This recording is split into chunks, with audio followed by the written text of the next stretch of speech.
Is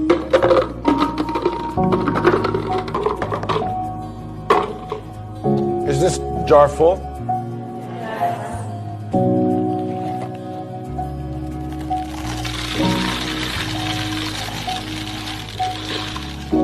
And is it full now?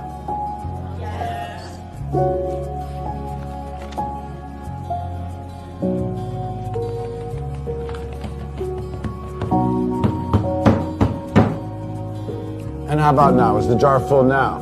Yes. Now, I want you to recognize that this jar represents your life.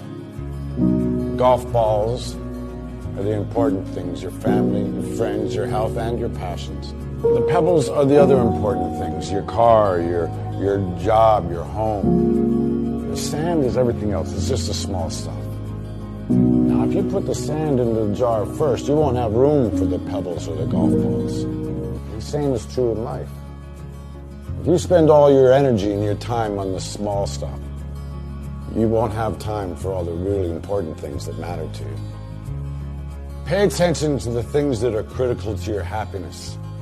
Take care of the golf balls first, the really important things.